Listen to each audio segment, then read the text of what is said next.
Thank you for joining us today for the Conformed to Christ podcast, where we aim to engage the mind, affect the heart, and call people to follow Christ. My name is George Mays, and with me, as always, is Dr. J. Jones. Hey.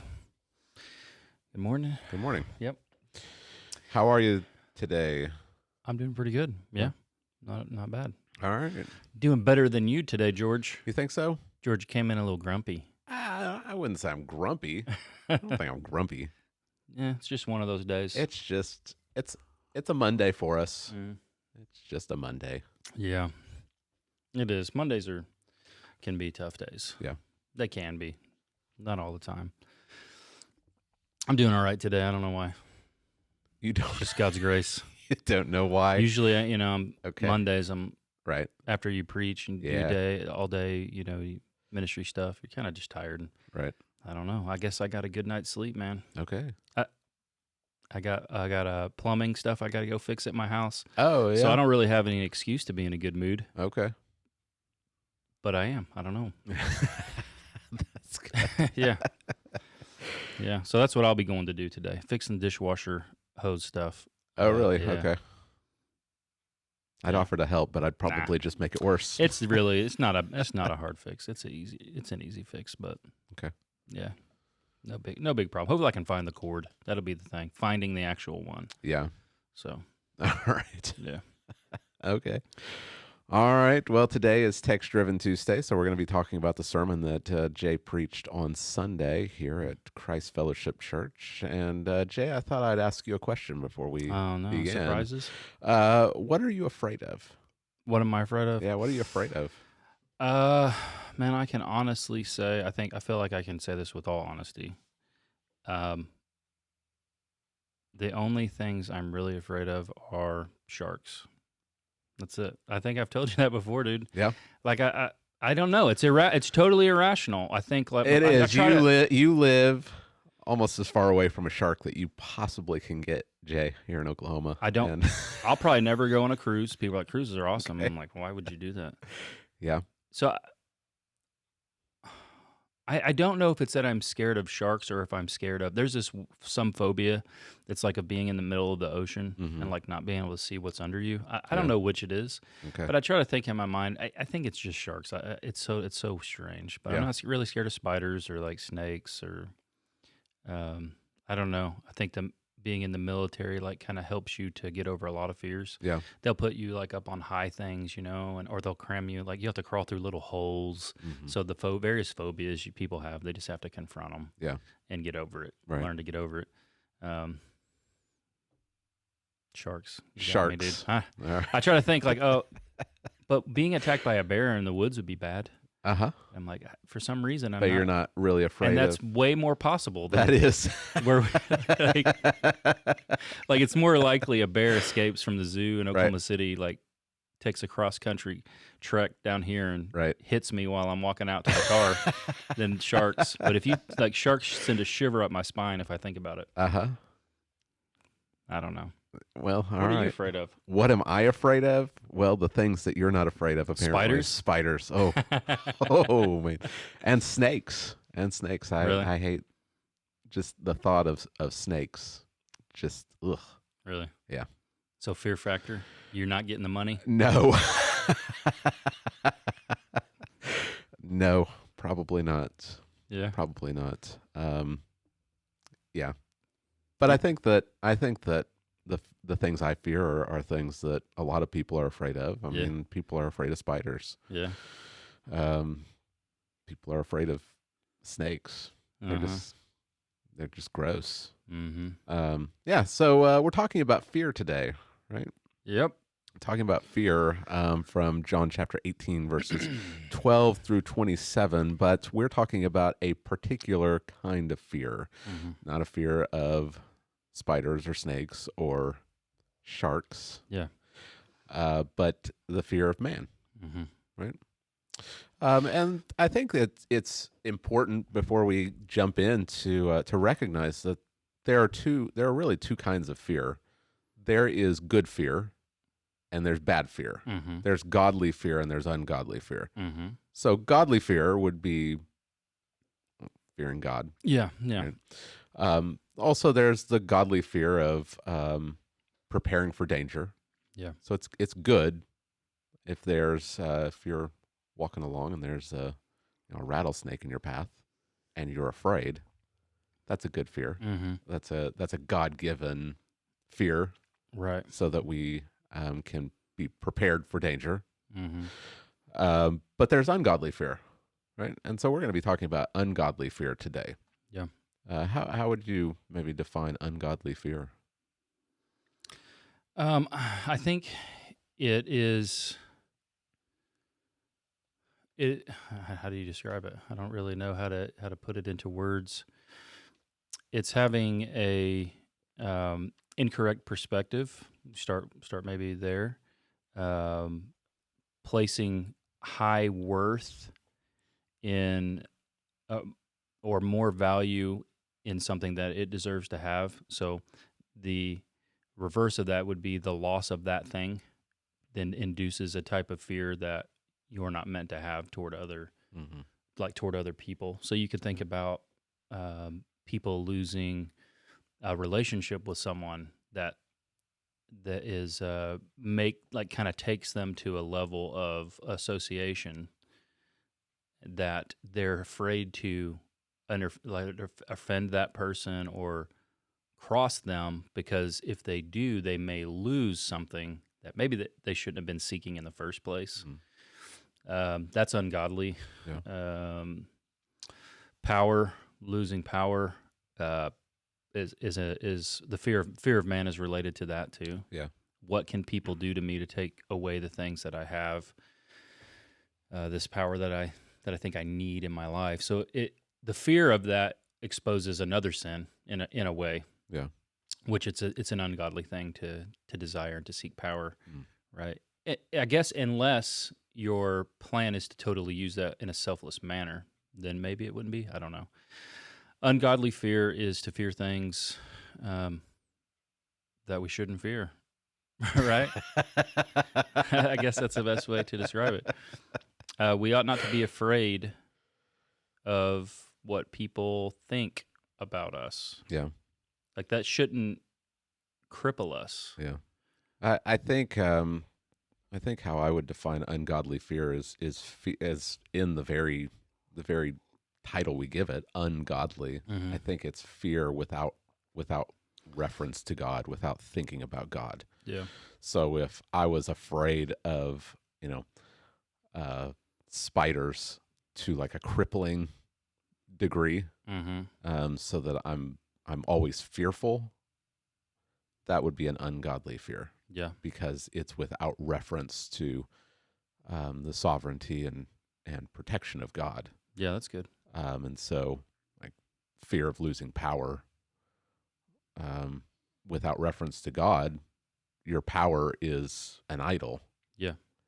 If you don't recognize that you're under the authority of God. So I think this will be good. I'm like that kind of definition, that working definition, because it may come up later when we can talk about what Jesus is experiencing. Yeah. Because you can't say, because he's a man, right? Right. And I don't buy it where people say, well, I do buy that the number one thing Jesus was dreading in the garden was the wrath of God. But he's a man, and I don't know any man that's like, yeah, you know what, I'll get crucified. Right, just put the nail right here. Yeah. It won't break any bones, so it can't be that bad. Right. No.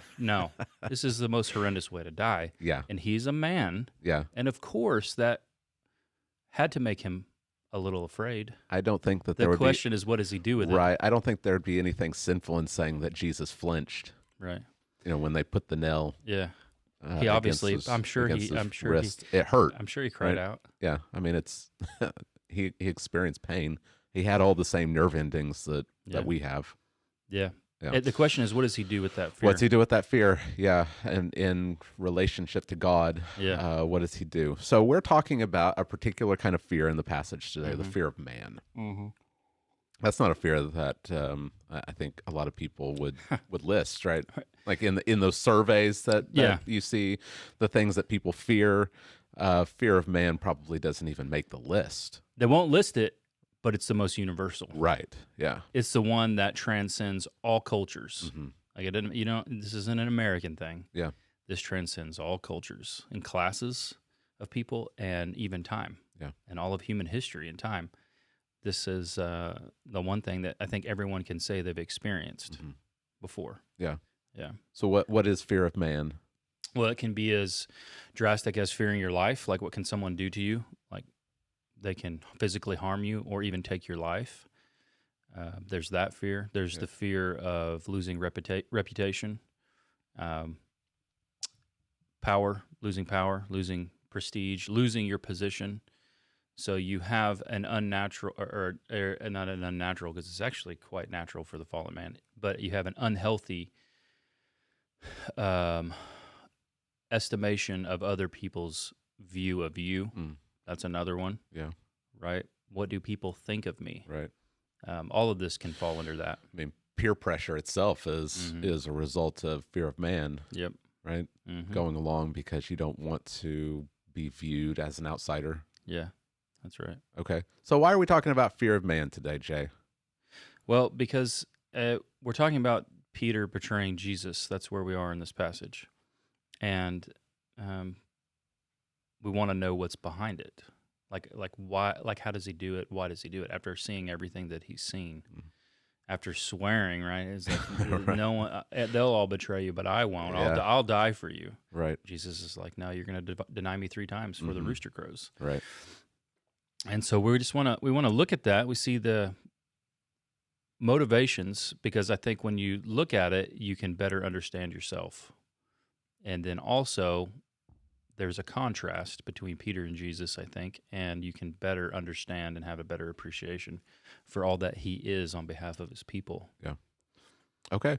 Well, do you want to read the passage for us, and then we can jump into talking about it? Yeah. All right. So this is John 18, beginning in verse 12. If we can switch over to that on the screen, there we go.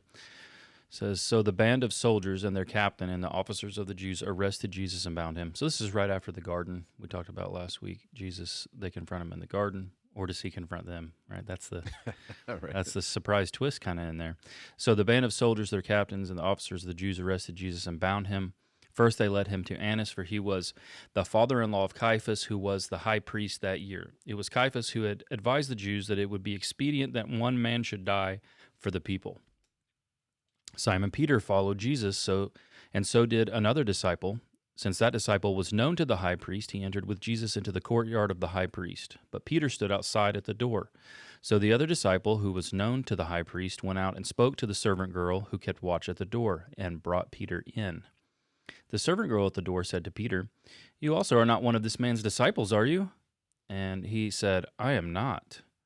Now the servants of the officers had made a charcoal fire because it was cold, and they were standing and warming themselves. Peter also was with them, standing and warming himself. The high priest then questioned Jesus about his disciples and his teaching. Jesus answered him, "I have spoken openly to the world. I have always taught in the synagogues and in the temple, where all Jews come together. I have said nothing in secret. Why do you ask me? Ask those who heard me what I said to them. They know what I said."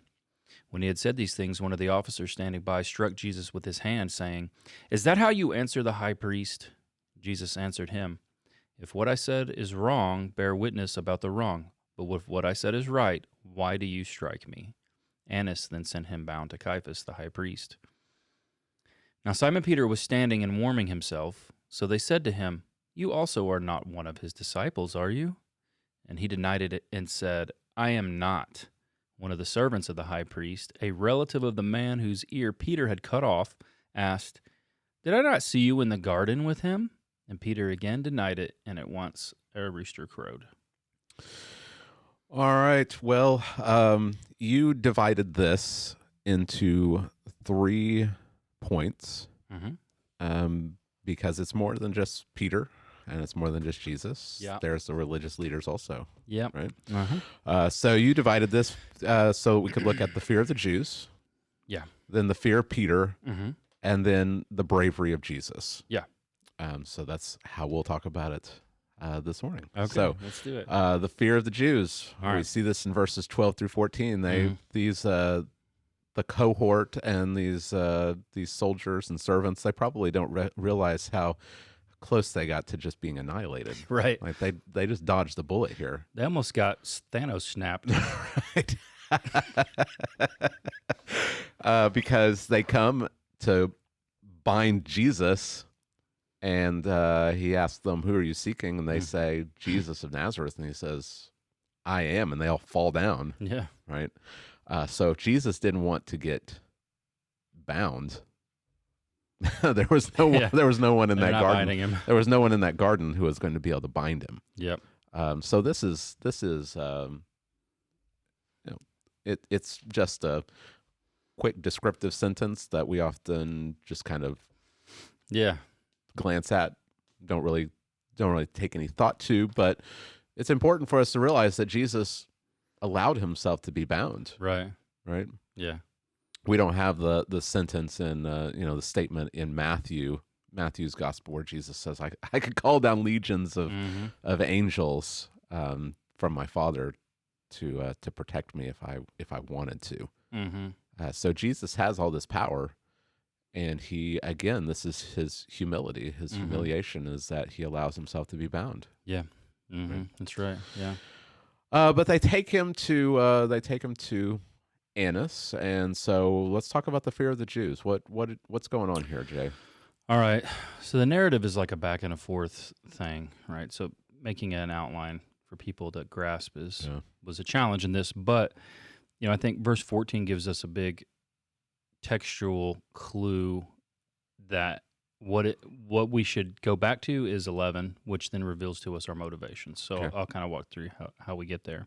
That takes us back to understanding the fear as to why. What's the motivation for arresting this man he's done nothing but heal people, speak with great authority, accurately, raise a dead man, and they want to kill him. Now, if you're just looking at this and you see that they're coming to him with swords and torches and they're binding him, they're bringing him back for this trial, they're going to start hitting him. It doesn't look like they're afraid. Yeah, it doesn't look like they're afraid at all. So what makes you think that they're afraid? Well, when we go back to 11, we'll see that. But first, maybe just some cultural background understanding of what's going on. It says they took him to Annas, the high priest, or Annas. In other passages, Annas is called the high priest. And then it talks about Caiaphas, who was the high priest that year. And it was Caiaphas who advised the Jews that it would be expedient that one man should die for the people. So there's some confusion. Like some skeptics would even point this out. So there's contradictions in the Bible. You guys don't know even who the high priest was. Well, we do, because what's happened is Annas was the high priest, right? He is, I guess, what we would call the one who's legitimate. I don't think any of them were legitimate because he's appointed by the Romans too. Right. But he would claim to be the legitimate one. Yeah. Because you're supposed to serve as a high priest for your whole life. And it's really just become, at this point, a political position. You're like, they're puppets of Rome, pretty much. But they still have incredible power and influence over the Jewish people. So he's appointed the high priest Annas in AD 6.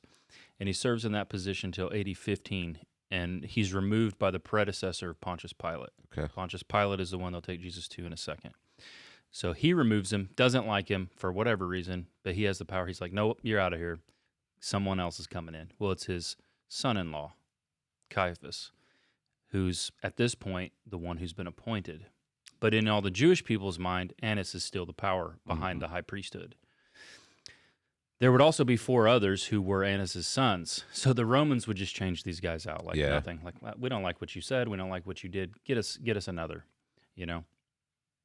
This so Annas, he has actually, what I found out is he actually gets a cut of everything sold in the temple precinct. Okay. It's not a detail we're told in the Bible. You get it from history, from reading history.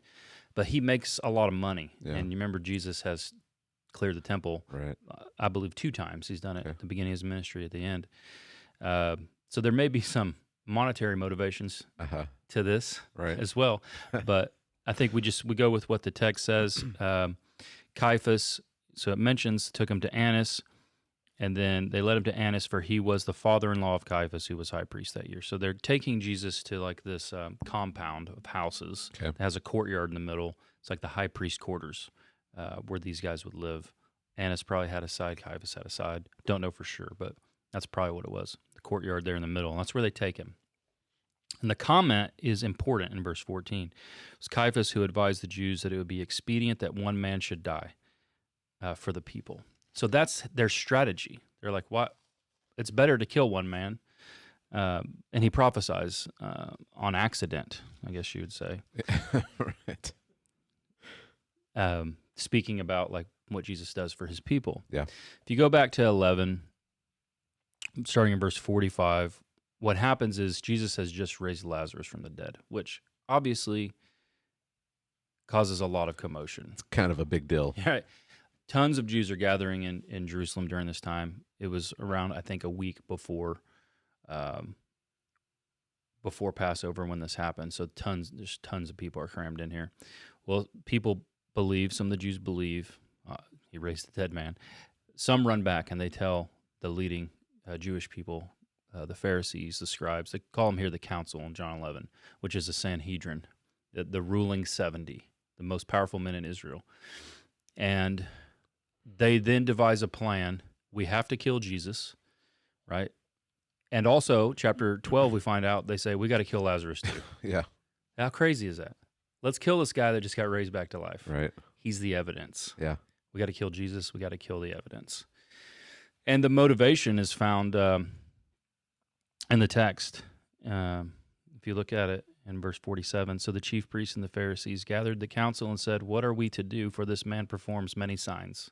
That's important, right? Yeah. They are acknowledging right. He's doing everything. Yeah. For real. If we let him go on like this, everyone will believe in him. Why is that a problem? Right? Yeah. Well, that's only a problem if you're in charge. Right. Because you're about to not be in charge. Mm-hmm. Well, everyone will believe in him, and the Romans will come and take away both our place and our nation. So then, see, the important detail is both our place and our nation. Yeah. So what's fueling their irrational treatment of Jesus is not a fear of God. If they feared God, they would search the scriptures, which we'll look at in a little while, I think. They fear man. They don't want to lose their place. They have influence and power. He threatens it, right? The whole nation will go after him. Yeah. They may all believe he's the Messiah if we don't stop this.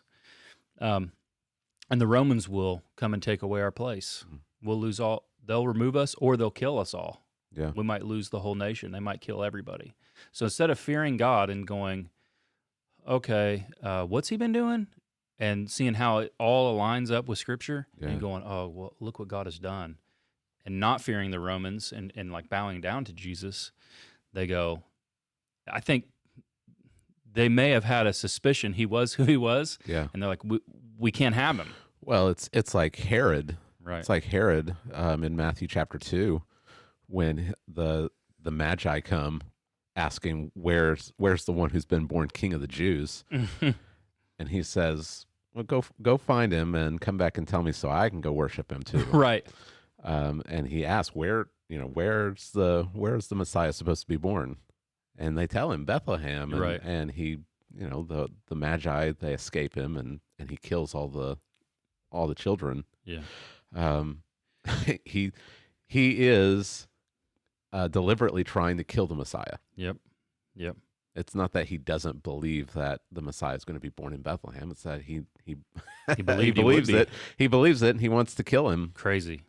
Yeah. So fear doesn't always look like trembling. Right. Like we have to understand what fear actually is. It's not. It doesn't always manifest itself as breaking out into a cold sweat. Mm-hmm. It can manifest itself into anger. Even murderous rage, evil schemes, irrational behavior. We'll see that with Peter. Mm-hmm. So we need to be aware that fear doesn't always look like what we kind of have been conditioned to think about it. If you see a mouse run through your house, you might have a different kind of fear. Right. You might jump up, but fear of losing your place, fear of losing your power, could expose itself as lying, cheating, coming up with some kind of remember the Abraham I used as in the intro? How irrational! Right. This Abraham has seen God. Yeah. So fear is going to show itself in a variety of different ways. It doesn't always look the same, but it all comes down to the same root problem is we've got an idol problem. Yeah. And that's what the religious leaders here have. They have an idol problem. Yep. They want to hold on to their power, and they've elevated it above God, and so they're willing to kill God to maintain their idol. Yeah. Right? The irony is that they want to maintain their power and their place. Yeah.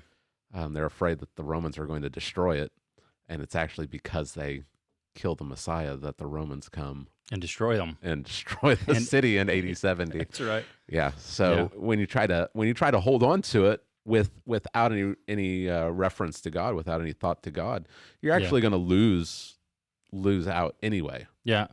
And I kind of presented this at the beginning as like a living picture of Proverbs 29:25, this whole scenario, which is the fear of man lays a snare or a trap, but whoever trusts in the Lord is safe. And you really see that with them, right? Yeah. They have laid a trap, a bear trap for themselves. Right. It just doesn't come until AD 70. Yeah. But it happens because they're afraid. Right. They fear man. Right.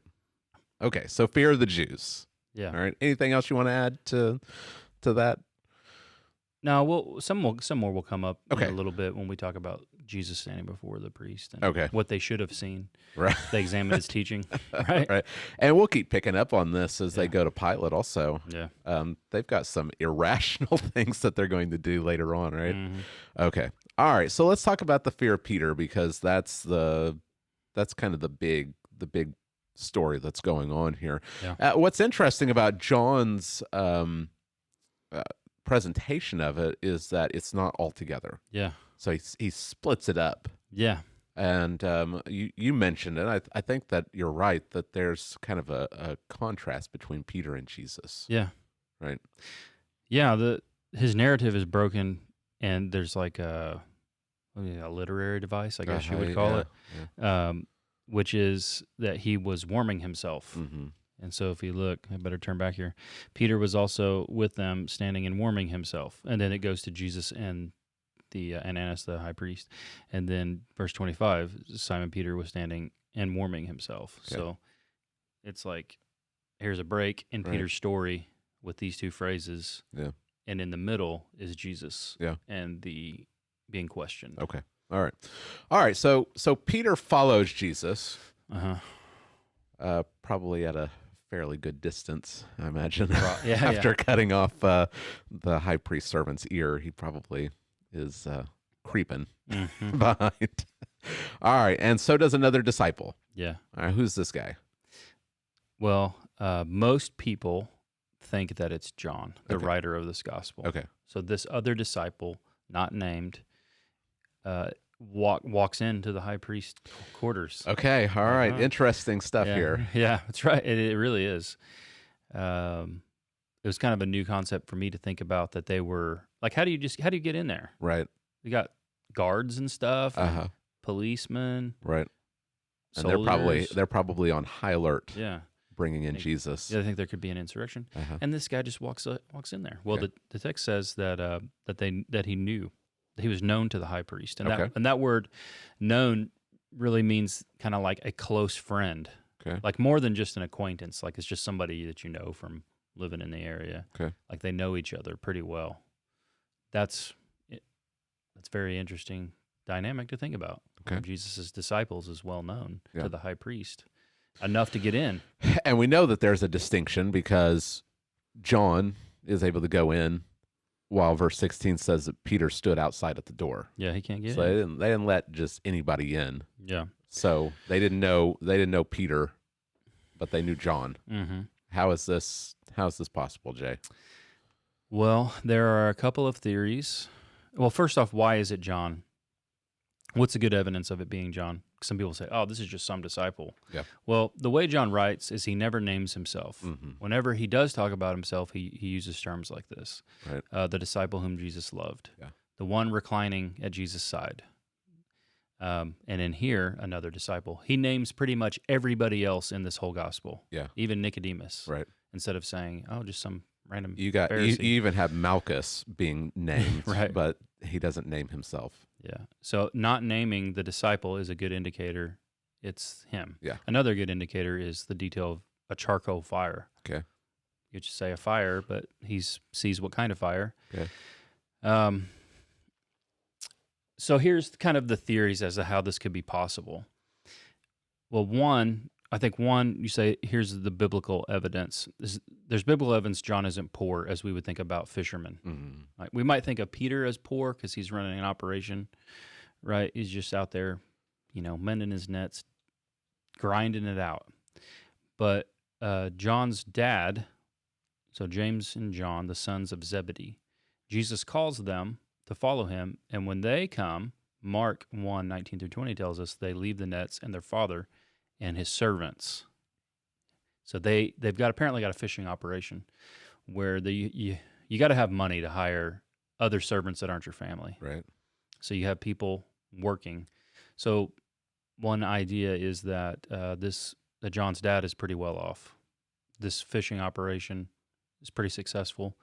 You got to have fish in Jerusalem. High priest got to eat too. Right. So there's a connection maybe through this business. Okay. That's a good theory. Okay. That's just the biblical one. There's another theory that's not told to us in the Bible, but kind of comes from church history. And I think it's Polycarp. Polycarp was John's disciple, correct? Mm. And so we have the martyrdom of Polycarp recorded. Right. Well, I tried to search for this letter. Apparently there's another letter that Polycarp writes where he names John, which would have been his mentor. Mm-hmm. He names him as a Levite. Okay. I couldn't find it, so I couldn't just bring it in and say, I think this is it. Yeah. But that's another possibility, is that he's in the priestly class. Okay. That's his lineage. Okay. And so we would think, well, there's this separation between the classes. High priests aren't going to do that fishing thing. Right. But that's kind of a Western import into the separation of classes, because priests could do other jobs, and they did. They had to do other jobs so that they could provide for their families, because they had a rotating schedule. So they weren't always at the temple on duty. Right. Yeah. And so they would do other things and work other things. Yeah. Paul apparently developed a skill in working leather and making tents and stuff, and so that's another possibility. John the Baptist, surprising, is you don't think of John the Baptist as like this priestly guy. Right. But he's in line to the priesthood. Yeah, he's a Levite. Right. He's this crazy guy in the wilderness. Right. So we can't think about white collar, blue collar. There's more of a mixture of intermingling of things going on. Yeah. So he gets in because he's known. Okay. And there's evidence that he knows the priest. I mean, he's the only one who names Malchus as the servant of the high priest. And he names Nicodemus. He names Nicodemus. He names these guys that he maybe would have had more contact with. Yeah. Yeah. Yeah. Okay, so he's able to get in because he's got this connection. Either it's because of his wealth or because he actually is a Levite. Yep. All right. And then he secures a way for Peter to get in. So he goes to the door and he's like, let that guy in. Yeah. And so he starts to come in. Okay. And the servant girl, which is like a young girl, is like, hey, and it's not like, I don't even know that it's a negative question. It's like, he's one of his disciples, John. Mm-hmm. Aren't you one of his disciples too? Yeah. As he comes in, and he's like, "No, right? Not me. I don't know him. I don't know him. Yeah, just curious about what's going on. Right? He's afraid. He's got so much fear he can't even say yes to a little girl. Right. He's afraid that she's going to narc on him. Yeah, yeah. It's crazy to think about this guy who's just took out a sword and is willing to to start against overwhelming odds. Yeah. He's like this is like his Thermopylae. Yeah. The 12 versus the 300 soldiers. Yep. And he's going to... It's like he's on now. He's willing to die. Yeah. At that point, he's willing to fight and die. Right.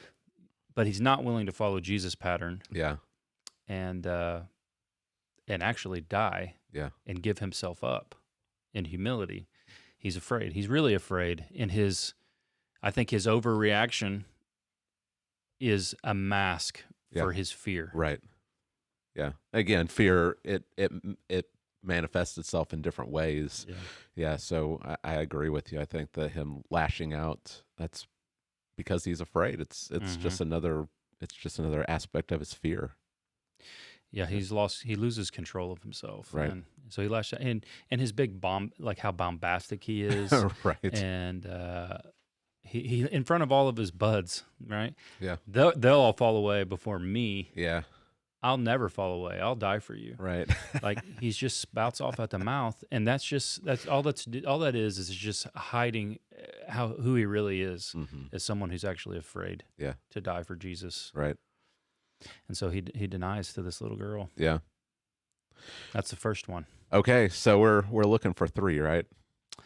So now he goes, and there's, Peter was with them standing and warming himself. Okay. So these people who were involved in Jesus' arrest, Peter is so insecure about himself, he's willing to go stand by a fire with these guys. Yeah. You stand by the fire with your buds and you're warming yourself up, and here comes Peter. Like, can I get in here too? Like, these guys just arrested your master. Right. Like, he's so insecure, he can't even stand by himself. Yeah. Like, he can go be afraid in the corner by yourself, Peter. No, I've got to be with these guys. You think he's trying to blend in? Yes, I think he's trying to associate in a way to not draw attention to himself, and he's willing to go warm himself by the fire with these guys. Okay. And apparently, you could see, like, it's dark, but there's a fire, so it lights up your face, and they kind of look, and they're like, who's this guy? I see this guy in the garden. Yeah. Aren't you one of Jesus' disciples? Yeah. And he's like, no, not me. Right. He denies it again. Yeah. And then the third one, Malchus's relative who was there, he's like, wait, didn't you just try to kill Malchus? Can you see how this went down? It'd be crazy. Yeah. Didn't you just try to kill Malchus and cut his ear off? Right. Like, that's you. I saw you there. Yeah. It wasn't me. I don't even know Jesus. Yeah. 3 times. Rooster crows, bam. Yeah. And he emphasizes that he doesn't know Jesus because he swears. The other Gospels record that he swears. I swear that I don't know this guy. And then he curses. He starts to curse at him. Right. Or curse maybe himself. I think it says he them. curses himself. He's calling down curses. Yeah. May God curse me if I'm not telling the truth. This is, and then the rooster crows and he begins to weep bitterly. Jesus makes eye contact with him at that point. Yeah. He's scared. Yeah. He's afraid. And it's really easy for us to laugh at Peter and say, come on, Peter. Like, aren't you the one who said you would die with Jesus? Haven't you been with him for 3 years and seen all of his miracles and you've heard him teach? He has explicitly said that this is going to happen. Saw him walk on water. At that point, they were afraid of Jesus. He has walked on water with Jesus. And so it's really easy to look at this and say, come on, Peter. How are we supposed to view this? I was thinking a lot about it, and I think really Peter just is a good representation of who humanity really is. Yeah. This is who we are. The fall has affected us so profoundly and so deeply that even after spending 3 years with God in the flesh, hearing him teach, unfold the scriptures, seeing him walk on water, at that point, they suspect, I think, he's more than a man, because if they're afraid, they're greatly afraid of him. Yeah. Like the fear of God. Feed thousands, heal the blind, cure the paralyzed, and then raise a dead man.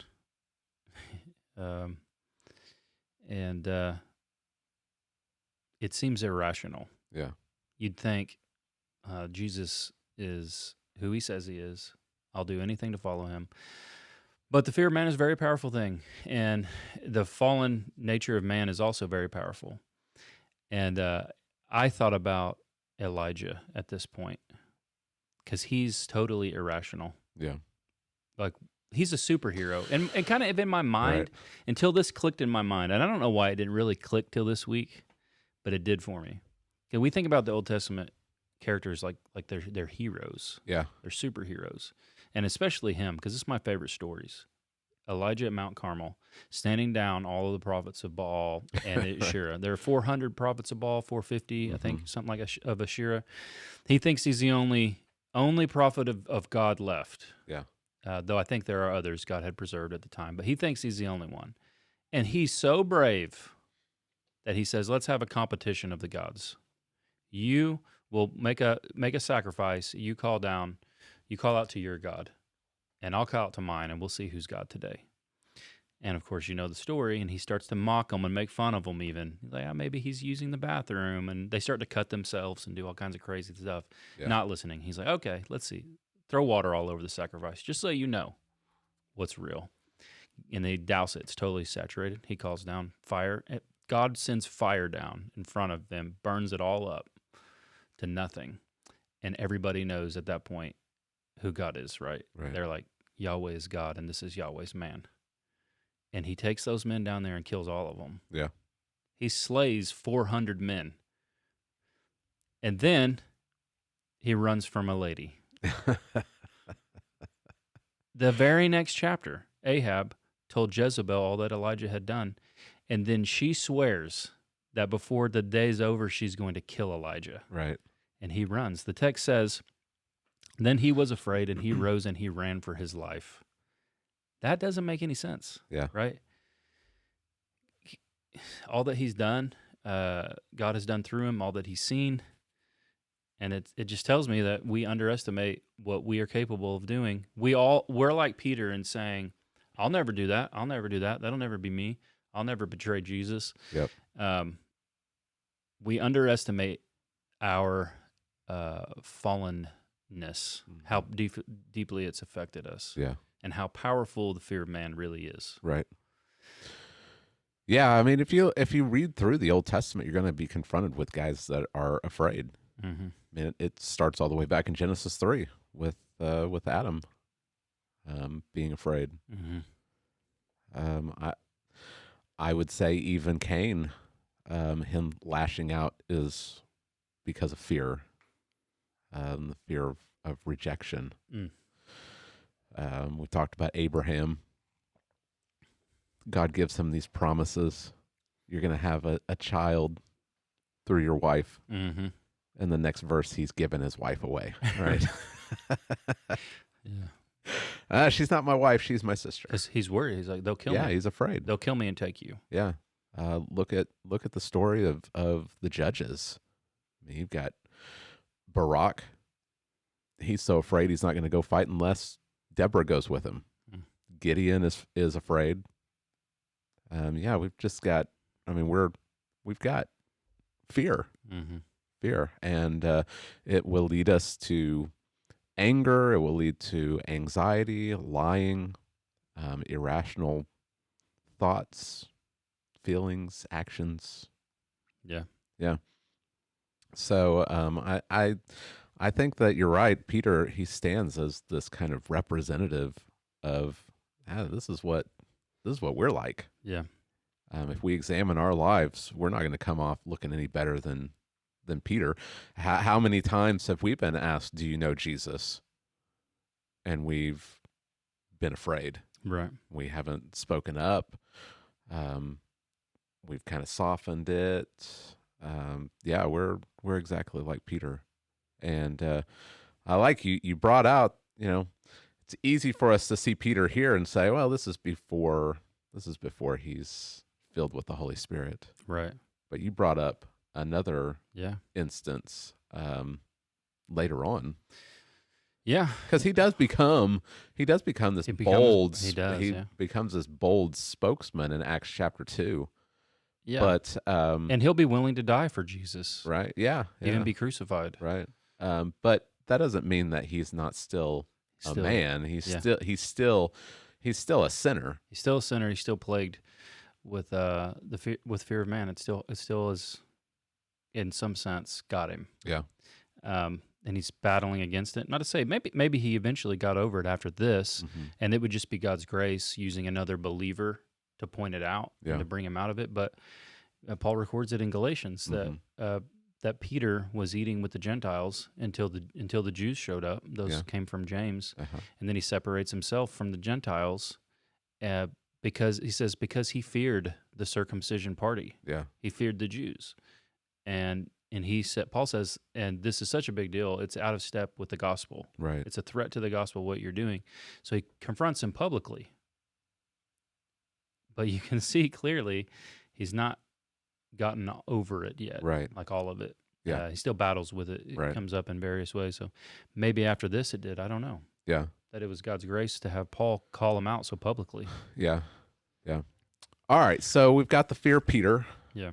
We'll talk. I want to talk a little bit more about it as we go into this last section, which is the bravery of Jesus. Okay. All right. So we have this contrast between Peter. He's standing outside around this fire, and people are asking him, "Are you one of his disciples?" And he's saying, "I don't even know who you're talking about." Yeah.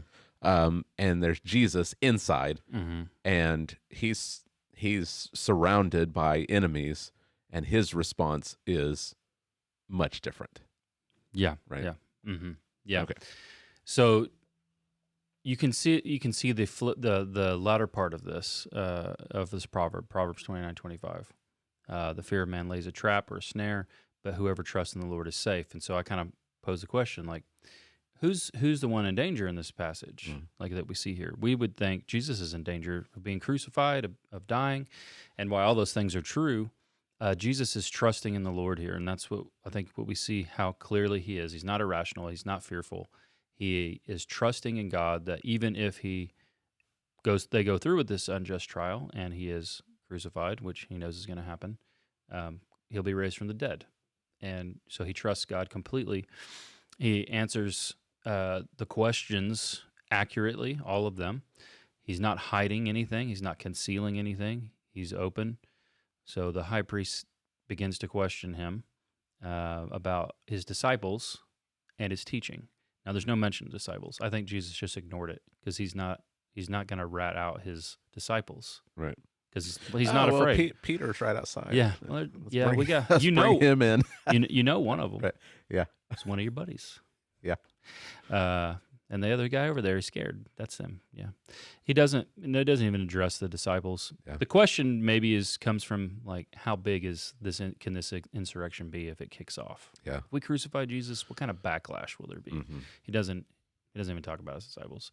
On his teaching, he says something to the effect of, "I've only spoken publicly, openly, where all Jews gather, synagogues, and in the temple. Why do you ask me what I say? Go ask those who heard me what I say." Yeah. Right? And in saying that, Jesus, in a masterful way, is exposing the high priest's wickedness in the way he's going about this trial. Yeah, because right now, we're not talking about Jesus before the Sanhedrin. Right, John kind of glosses over that and jumps from Annas to Pilate, pretty fast. The other Gospels relate kind of the bigger trial that's going on before the Sanhedrin, right? Yeah. Who do you think's here? Do you think this is? I mean, this is just a small pocket of people, right? Probably what they're doing is, since Annas is the real power, and they can do it shady-like. Because he's not going to be the one. So it's not. Can we get Jesus? It's not a legal trial. No, but they're hoping to he'll slip up, right, and say something that they can take him in as evidence, right? Because they don't have real evidence. That's what you see in the other Gospels. Yeah. For a Jewish trial to take place, number one, it can't be arrested at night. Yeah. The trial can't be at night. The witnesses act as a prosecutor. So the prosecutors in this case should be the high priest and the other priests or Pharisees. And the people that are questioned are the ones that are the witnesses. So they're grilled. Yeah. And they all must be in perfect agreement. The other Gospels show that no one is in agreement about anything. Yeah, the official charge is blasphemy, but they don't care so much about the blasphemy charge. Right. That's just cover for what they're really afraid of, losing their power. Yeah. And so in Jesus, in saying that, go ask those who heard what I said, he's kind of in a way saying, where are the Call your witnesses. Where are they at? Right. Yeah. Yeah. And so the official that's there slaps Jesus in the face. And Jesus doesn't lose control. He literally turns the other cheek because it's probably a backhanded slap. And don't know that for sure, but he probably just smacked him, right? How dare you talk to the high priest like that? Mm-hmm. Jesus doesn't say, "Oh, sorry."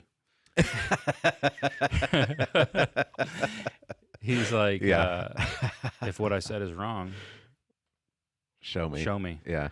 But what if I said is right? Why do you hit me? Yeah. Right. So this man has done something illegal too. Right. And he's done something ironic also. He's done something very ironic because there is a real high priest in this passage. Right. And it's the one he just hit. Yeah. It's not the one doing the questioning. Mm-hmm. There's a real high priest here. Yeah. It's not a puppet high priest that's been installed by the Romans.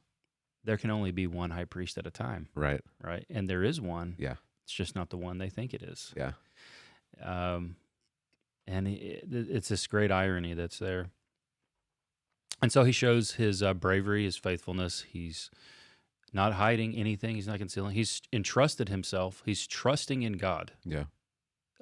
He has reason to be afraid from a merely human perspective.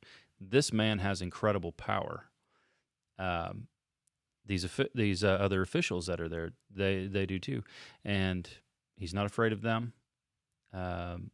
He's tempted in every way that we are, mm-hmm. right? So there is maybe the fear of, man, they can actually physically do me a lot of pain. But he goes beyond that to trusting in God. Yeah. So his fear is not misplaced. Right. Yeah. So he's not detached. Mm-hmm. Like he's not a robot going through this. He is a man. Yeah. How would you feel if someone backhanded you in the face, Jay? Yeah. Right. Yeah. I mean, you could get angry, especially if what you don't deserve it. Right. If you've only spoken truth. Right. And he doesn't lash out, and he maintains. He's under control. Yeah. He's the exact opposite of all of us. Yeah. When confronted with every reason to be afraid, he's able to go beyond that by trusting in God. Right. So there's two things that we need to look at, two angles, I guess, that we need to approach this. The first is Jesus is our example. He is the righteous man. Mm-hmm. He is the one to whom Proverbs 29 is pointing. Mm-hmm. He is the one who ultimately trusts in God, mm-hmm. right? And so he is our example of how we are to live also, mm-hmm. right? So instead of being paralyzed by the fear of man, we need to redirect our fear. The Bible doesn't tell us not to fear. Right. It tells us to redirect our fear. Have appropriate fear. Yeah, appropriate fear, godly fear. Yeah. And so instead of fearing these wicked men who are surrounding him, who can do him great harm, mm-hmm. he's directing his fear towards God. He's putting into practice exactly what he taught his disciples. Don't fear those who can kill the body, right? But rather fear the one who can kill both body and soul in hell. Uh-huh. Right. And so that's what he's doing. Mm-hmm. And so that's what we need to do also. Right. We need to redirect our fear. Yeah. But the other angle is recognizing that even though Jesus is our example, we fall far short right. of ever following this example. Yeah. Uh-huh. Right. Yeah. So we're to follow the example of Jesus in being brave and trusting in God. But what do we do if we leave it right there, what do we do when we reveal ourselves to be cowards? Right. Yeah. You can easily fall into a moralistic. This could quickly, what is the term that I'm looking for? Devolve. That would be a good term. Yeah. This could devolve into moralistic preaching very fast. Right. Be like this. Be like Jesus. Be like Jesus. Yeah. And then when there's nothing wrong with saying be like Jesus because he is our example. No. We are to be like him. But if we just stop right there, we've missed what's going on. Yeah, if we just simply stop there, because every week someone will be placed in a position to succumb to fear, and many people will succumb to it. Yeah. If Peter can do it afterward, right? When he's confronted by Paul in the letter to Galatians, after seeing the resurrected Jesus, after going through this fiasco, we certainly can. And what do you do then? Just fall into despair? Right. Beat yourself up? Yep. Try harder? Just try harder, Jay. Yeah. No, we're to thank God that Jesus was faithful on our behalf. And in every way that we fail, he did not fail. And he is our perfect representative. Even if I succumb to fear and sin against God and not being brave like I should, well, he has made satisfaction for that sin as well. Right? None of us are as brave as we should be for Jesus. Mm-hmm. None of us are as bold as we should be. So we can either beat ourselves up with this, or we can say, I'm just thankful for Jesus that he is and was everything that I should be. And he can transform me continually over the course of my life if I'll trust him. Yeah. He's not going to get mad at me because I wasn't bold and brave enough and disown me. That's not who he is. He doesn't disown Peter. In fact, the only reason Peter doesn't fall away ultimately is because Jesus prayed for him. Well, that'll come up later. Great high priest, Yeah. right? He's functioning as the high priest for his people. Yeah. An element I didn't bring up in this is the supernatural element of what's happening in Peter's life. Satan has demanded to have Peter to sift him like wheat. Yeah. And so he's going through the grinder, Yeah. spiritual grinder. Satan's going on him full bore. And there's a supernatural element to everything that's happening to Peter. But Jesus says, but I've prayed for you. And so he's going to come through it. And then he says, when you return, you restore your brothers, right? And so the only reason Peter makes it even out of this thing is because Jesus prayed for him, and he's standing in his place, doing what he should be doing. Yeah. And so he'll make it, and so will we. And it won't be because of us. Right. Yeah. So. And I think the more that we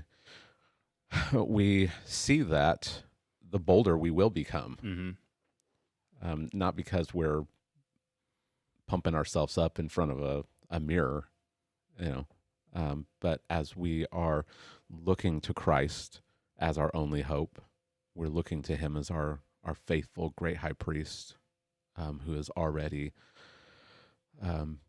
paid the penalty for us and who is interceding for us. It's based on those gospel truths that we in turn find boldness. Mm-hmm. Yeah. I can't remember Spurgeon's quote, but it's something like with every time you look at yourself, look 10 times at Christ or something. You know what I'm talking about? Uh-huh. And that's really good advice, because you look at yourself and you'll see how much of a failure you are. Yeah. And then look to Christ all the more. And that's the transforming look, right? We look to him, we cherish him, we're thankful for him. He's everything that we should be. And it's by focusing on him, external to ourselves, that he, through the Spirit, internally transforms us. Yeah. It's a very backward way of the world doesn't function that way. Right. The world is all about yourself. Mm-hmm. Know yourself. Be true to yourself. Yeah. Build yourself up. Well, yeah, we build ourselves up, but by focusing externally. Yeah. And then God, through the Spirit, builds us up. Yeah. When we think about those external things, we experience fear when we don't live up to it. Mm-hmm. When the threat of losing something that is valuable to us appears, that's when we experience this fear, because we're trying to walk according to our own understanding. Yeah. Trying to do it ourselves. I keep coming back to this passage in Isaiah 50. Jay, I mentioned it to you, I think, a couple of weeks ago, but let me read it. Okay. This is Isaiah 50, verses 4 through 11. It's the servant. Mm-hmm. These are the words of the servant. So he says, "The Lord God has given me the tongue of those who are taught, that I may know how to sustain with a word him who is weary. Morning by morning he awakens. He awakens my ear to hear as those who are taught. The Lord God has opened my ear, and I was not rebellious. I turned not backward. I gave my back to those who strike, and my cheeks to those who pull out the beard. I hid not my face from disgrace and spitting." So this is his arrest. This is Jesus's circumstance, right? Yeah. "But the Lord God helps me. Therefore I have not been disgraced. Therefore I have set my face like a flint. And I know that I shall not be put to shame. He who vindicates me is near. Who will contend with me? Let us stand up together. Who is my adversary? Let him come near to me. Behold, the Lord God helps me. Who will declare me guilty? Behold, all of them will wear out like a garment. The moth will eat them up. Who among you fears the Lord and obeys the voice of his servant? Let him who walks in darkness and has no light trust in the name of the Lord and rely on his God. Behold, all you who kindle a fire, who equip yourselves with burning torches, walk by the light of your fire and by the torches that you have kindled. This you have from my hand. You shall lie down in torment. Mm-hmm. So we've got the servant who he is surrounded by his enemies, and he doesn't turn back from being obedient. He turns his back to those who are going to beat him, and he gives his beard to those who are going to pull it out. And he says, "But I won't fear. I fear God." Mm-hmm. And then the call is for those who will fear God and obey his servant, to put on that boldness, to put on that courage. Yeah, that's right. And there's a difference between those who trust in God, even though they're in darkness, even though they don't know what the future holds, compared with those who try to light their own path with their own torches, with their own lights. Those who fear God will be saved, and those who walk by the light of their own torches will be, they'll find torment. They'll find judgment. Right, yeah. So we had a text-in question. I haven't really looked at it other than read it once. Uh-huh. Let's see if it came from a community group. Okay. So let's see if we can make something of it and answer the question. Okay. The question is, the community group went to Acts 5:33 when talking about the sermon stuff. Okay. 5:33 and verses surrounding it. And the question is, Gamaliel bringing up insurrectionist. Did this color the fear of Rome and rejection of Christ, or did they really just hate his claim of deity? I think it's yes. Right. Right. I think the answer is yes. Yeah. I don't think those are mutually exclusive. Right. Because they don't trust in the way that God is going to accomplish his purposes.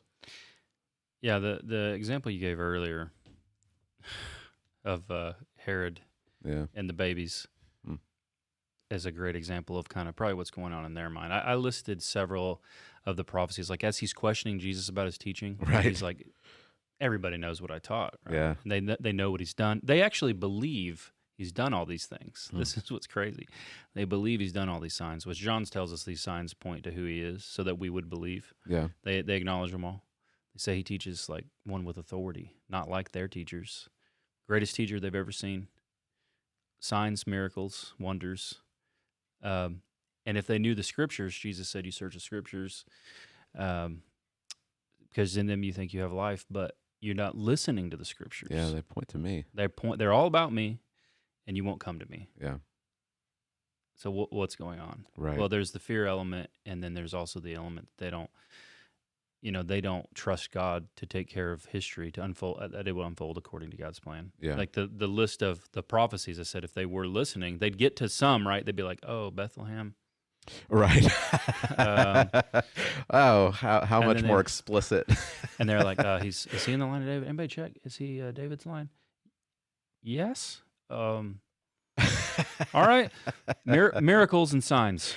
Yeah. Anybody see it? I saw him literally attach Malchus' ear. Yeah. I saw him put it back on. The miracle that really set this in motion was the raising of Lazarus. Right. And this is not some David Copperfield right. illusion. Yeah, like people knew this guy has been in there for 4 days. Yeah. And Jesus calls him out. Yeah. How much? And then I was just thinking about it. Can you imagine if they really looked through this stuff? Yeah. How many pieces of silver do you guys give? Please don't say 30. Please don't say 30. Don't say it. Don't say it. Yeah. 30. Right. You think that light bulbs start coming on? Yeah. What are we trying to do? We're trying to get him crucified? Yeah. Yeah. And it just doesn't. Well, it doesn't click. Yeah, I've been reading Exodus for my own private devotionals, and what's so amazing is that Moses, he's commissioned by God. He comes back to the elders of Israel. They're in slavery. They're in bondage. They're being oppressed. And Moses tells them, God has hurt you, and he's going to rescue you. And they worship. Yeah. Moses goes to Pharaoh. Yahweh says, let my people go. And Pharaoh says, I don't know who this Yahweh is. I'm not going to listen to him. And it seems like you guys have too much time on your hands. So now you have to go get your own straw. But the brick quota is not going to go down. You have to produce the same amount of bricks, but now you don't get the straw given to you. And so the taskmasters, they enforce this. And the people complain to Moses. What have you done to us? Yeah. Well, Moses is telling them, God is going to deliver you. This is all part of God's plan, and they don't listen. Yeah, yeah. Immediately, they change. Their circumstances suddenly get worse, and they stop believing the promises of God. And as they're taken out of Egypt, and they experience hardships, what do they start complaining? Oh, we should go back to Egypt. We had it good. Yeah. We had it good back in Egypt. And they start listing all the food that they had. And all we've got is this manna. We got this stuff. Yeah. We don't know what this is. The history of Israel has been marked Right. by unbelief, by a fear of man, a fear of losing things. God's giving them all of these great promises, and hey, we'll suffer the indignation of being slaves so long as we've got our cucumbers. Yeah, and people like to say, "Oh, well, you guys talk about the Israel and Jews like that. It's because you're anti-Semitic." But no, not really, because what we're saying is, in this sense, Jews, what they reveal is all of humanity. Right. What would a people do if God chose a people specially for himself? Yeah. Not what it's the problem is that they're Jewish. The issue is they're human. Yeah. What if God revealed himself specially to a people, chose them for himself, revealed himself in signs and wonders, did all of these things? How deeply has the fall really affected us all? Right. And that's what they continually reveal. Yeah. So the Jewish leaders, they are perfectly content to live under the thumb of Rome and experience the indignities as long as they've got their little pocket of power. Yep. And they're willing to kill God in order to maintain it. And that's the case for all of humanity. Yeah. But God has promised that those who fear him and obey his servant will experience life. And those who rebel and trust their own ways and try to hold on to their own little kingdom, they'll suffer the consequences. Yep. Right. Okay. All right. Well, good conversation today, Jay. Yeah. You've really lightened my spirit. There we go. Right. You're back.